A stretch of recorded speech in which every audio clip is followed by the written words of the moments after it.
प्रणाम। मैं ज्योतिष कुमार विपिन शर्मा आपके अपने YouTube चैनल गूढ़ रहस्य ज्योतिष केंद्र में आपका स्वागत करता हूं। जिन्होंने मेरे इस YouTube चैनल को सब्सक्राइब किया, शेयर किया, इसमें अपने बहुमूल्य अपने कीमती समय देकर के कमेंट छोड़े और आप मेरे वीडियो को भी देखते हैं, सराहते हैं। कंटेंट अच्छा ना होने के बावजूद भी आप लोग जो है मेरे इस YouTube चैनल पर अपना आशीर्वाद बनाए हुए हैं। आप सभी का हार्दिक धन्यवाद। इस वीडियो को कृपया अंत तक अवश्य देखें। आज मैं प्रस्तुत हुआ हूं अश्विन मास राशिफल, मेष से लेकर मीन पर्यंत राशिफल। सबसे पहले अश्विन मास में क्या जो है वो प्राकृतिक तौर पर होने की संभावना जो है वो पंचांगकर्ता आदि जो है कहते हैं। अश्विन मास शनिवार 17 सितंबर से लेकर 17 अक्टूबर के मध्य में रहने वाला है। तो शनिवासरी संक्रांति और रविवासरी अमावस्या होने के कारण राजनेताओं और प्रजा के मध्य परस्पर जो है वो जो है विवाद होने की समस्या उत्पन्न वो पिछले कुछ समय से आप जैसे कि जान रहे हैं। और यहाँ पर सत्ता परिवर्तन होने की भी संभावना है, क्योंकि देवगुरु बृहस्पति और शुक्र का जो समसप्तक संबंध होने वाला है 24 सितंबर के बाद। तो वहाँ पे सत्ता परिवर्तन का पिछले कुछ समय से ऐसा लगातार चल रहा है। वह उसके पीछे की कई प्रकार की वजह रही। पहले शनि और सूर्य का समसप्तक संबंध रहा, फिर अब देवगुरु बृहस्पति और शुक्र का संबंध बन रहा है। तो इन सभी घटनाक्रम में जो है ये चीजें घटित होती हुई दिखाई दे रही है। कलिष्ठ रोग आदि की भी संभावना यहाँ पर पंचांग कह रहा है। अब बात करते हैं ग्रहीय गोचर की स्थिति। 4 ग्रहों का पिछले माह के मुताबिक ही संचारण हो रहा है।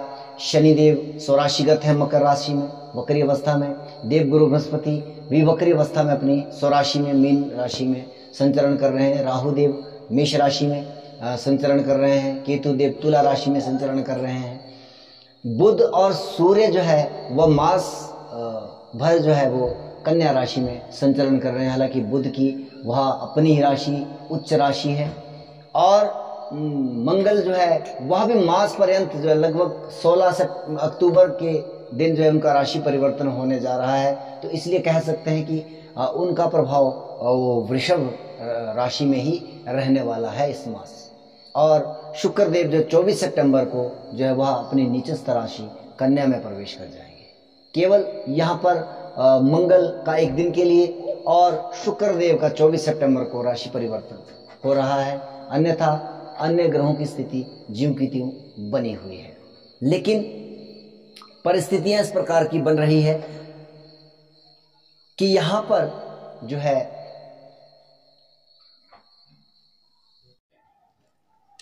बात करते हैं तुला, वृश्चिक और धनु राशि के जातकों की। यदि सर्वप्रथम बात करेंगे तुला राशि, अगर आपके नेटल चार्ट में आपके जन्मकालीन कुंडली में आपका चंद्रमा 7 नंबर पर है तो आपकी तुला राशि है।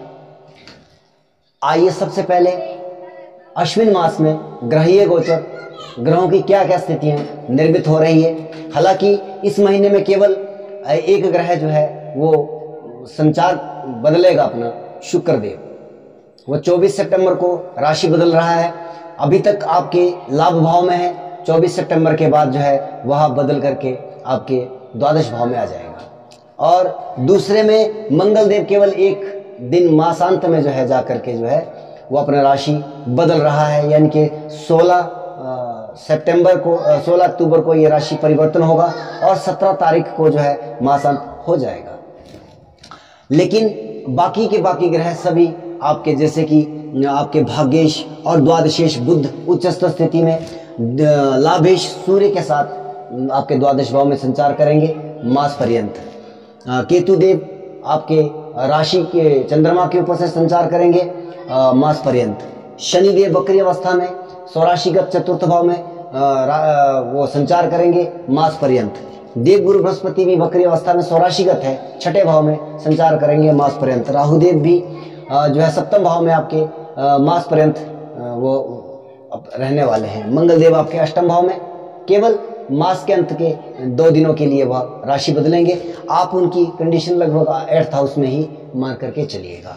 अब परिस्थिति क्या कहती है, अगर दशाएं अंतरदशाएं अनुकूल है, निश्चित तौर पर यहाँ पर धन लाभ जैसी सिचुएशन मुझे दिखाई दे रही है, क्योंकि एक तो आपके द्वितीय भाव को अष्टम भाव से दृष्टि दे रहे हैं। दूसरी बात है कि आपके जो है राशिश वह भी लाभ भाव में संचार कर रहे हैं, लेकिन इसके बाद जब इनका राशि परिवर्तन होगा 24 के बाद द्वादश भाव में जाएंगे, लेकिन वहां पर विशेष कार्यों में आपको लाभ देगा। अगर आप जो है विदेशों से जुड़े कार्य करते हैं, इंपोर्ट एक्सपोर्ट का आपका कारोबार है, या आप कोई इन्वेस्टमेंट आदि करते हैं और खर्चों पर अगर आप नियंत्रण कर पाते हो, तो धन लाभ की परिस्थिति जो शुक्रदेव जो है भले ही वो राशि से अपने से द्वादश में संचार करेंगे, कहीं ना कहीं आप भाग्येश और लाभेश के साथ वो संचार करेंगे। हालांकि नीचस्थ अवस्था में है, संघर्षों के बाद आपको इन व्यवसायों से या इन चीज़ों से इन क्षेत्रों से आपको लाभ प्राप्ति की संभावनाएं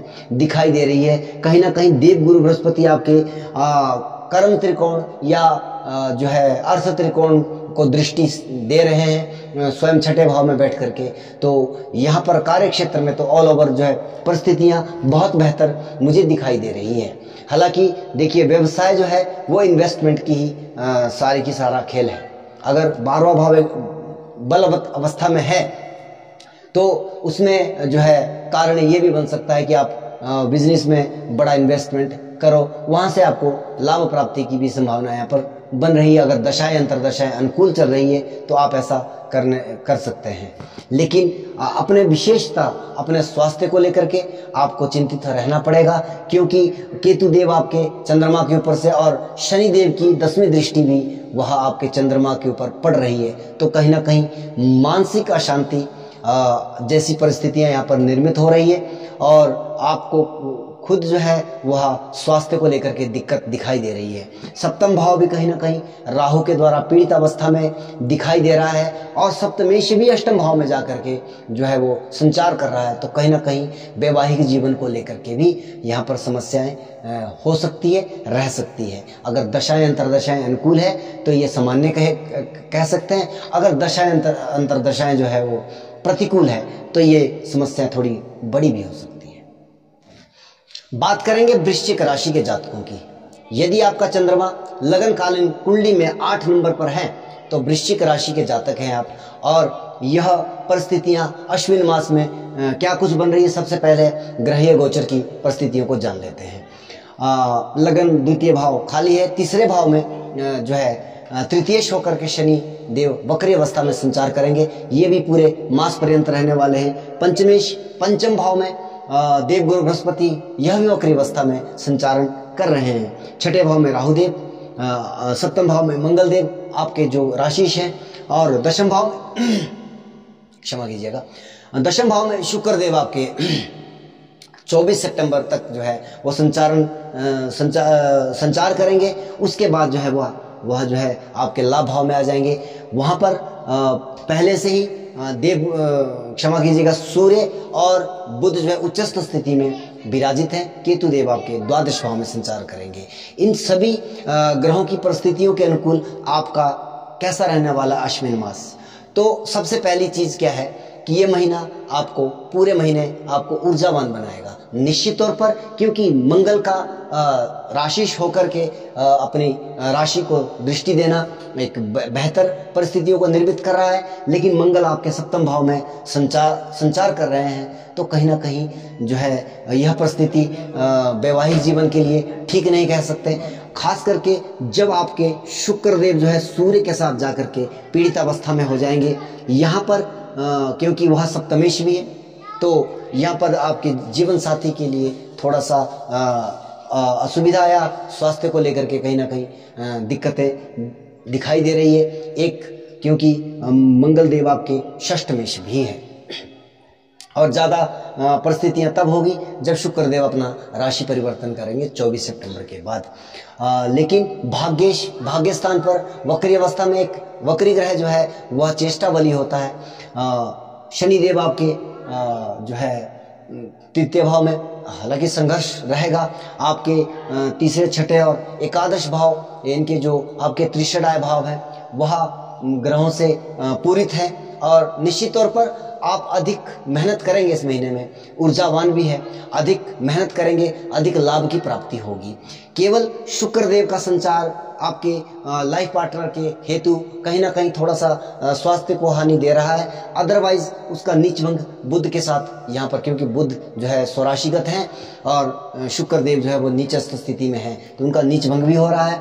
तो कहीं ना कहीं यहाँ पर दशमेश लाभेश के साथ आपके शुक्रदेव जो है संचार कर रहे हैं। तो यह व्यवसायिक गतिविधियों के लिए अधिक लाभ अर्जित करने के लिए यह महीना आपके लिए विशेषता लाभ प्रदान करता हुआ दिखाई दे रहा है। अधिक स्ट्रेस, अधिक काम करने के कारण कहीं ना कहीं एक द्वादश भाव में केतु देव संचालित हो रहे हैं, तो थोड़ा सा आप जो है अपने जो विश्राम की स्थिति या निद्रा की स्थितियां हैं उसमें थोड़ा सा आपको ध्यान रखना होगा।